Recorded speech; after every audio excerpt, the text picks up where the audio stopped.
Isang taong may kapansanan ng patuloy na lumalaban sa hamon ng buhay. Sa kabila ng hirap, siya'y matatag, puno ng pag-asa at inspirasyon sa iba upang huwag sumuko.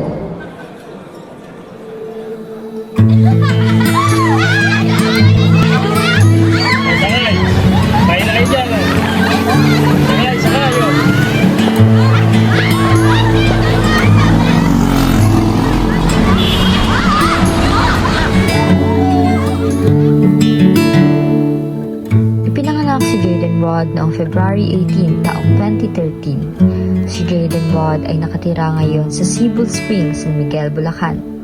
Sa awa ng Diyos ay may maayos na buhay kasama ang kanyang mapag-alaga at mapagmahal na ama. At ang ina naman nito ay nakikipagsapalaran sa ibang bansa upang mas maitaguyod ang pamilya niyang naiwan sa Pilipinas. Ngayon, si Jayden ay kasalukuyan namang ipinagpapatuloy ang pag-aaral sa paaralan ng John J. Russell Memorial High School. Ayon sa bata ay wala naman siyang natatanggap na masasakit na salita at pangbubuli galing sa kapwa niya mag-aaral.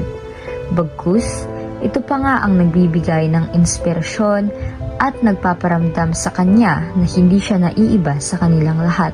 Si Jayden ay ipinanganak na walang tenga, ngunit ang kanyang ama ay tinanggap siya ng buong buo.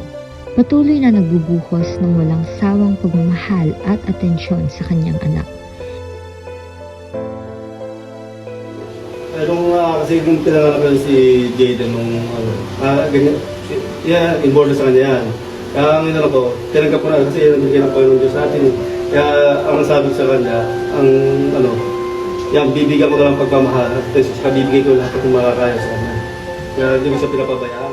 Lagi itong isinasama saan man ito mapunta na hindi nakakaramdam ng pag-aalinlangan dahil kailanman ay hindi niya ikinahiya ang kanyang anak. Kaya nga, nung inanong ko sa dito, kaya nung inalog siya, hindi siya pinapabayaan. Kasi yung pagmamahal sa kanya, iba talaga. Tinanggap niyo naman po. Oo, tinanggap ko na mo kasi yun ang bigay sa akin sa atin ng Panginoon Diyos. Eh sa mama niyo naman po, okay naman. Okay sa mama niya, mahal siya ng mama niya. Kasi lagi siya inaano ang mama niya. Mama niya lagi siya tinatawagan, lagi siya Ano po yung masasabi niyo sa ibang magulang po na may ganyan pong anak?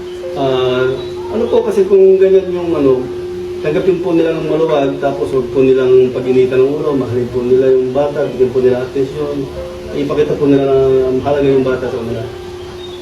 Mahirap po ba? Sa akin, sa akin kasi tanggap ko. Hindi ko siya kinagaya, hindi ko siya na Pag gusto niya sumama sa akin, sinasama ko siya. Kahit saan, kung kasama siya. Hindi ko siya kinagaya, pagkakam sa akin. Yan, mahal ko yan, hindi ko kinagaya yan. Proud naman po. Ako, proud sa kanya. Kasi siya lang nag-iisa ko. Ang pagmamahal ng ama ni Jayden ay walang hanggan.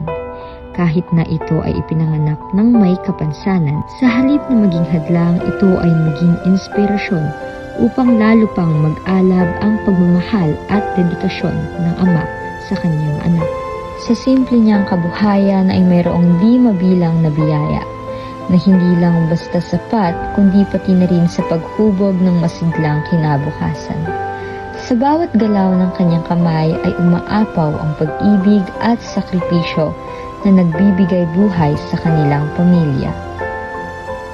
Ang kilo nito, 50 small, 50 to 54, 55 to 59, medium, 60, 64, large, 60, small, tapos 70 up. Ano na yun? Ang kanyang kwento ay patunay na ang kapansanan ay hindi kailanman sukatan ng kakayahan. Sa kabila ng kanyang kapansanan, siya ay patuloy na nakikibagay, lumalaban at nagiging inspirasyon sa iba. Sa kanyang kwento, nasasalamin natin na ang bawat isa, anuman ang kalagayan, ay may boses na nararapat marinig. Bawat isa ay may karapatang mangarap ng walang limitasyon.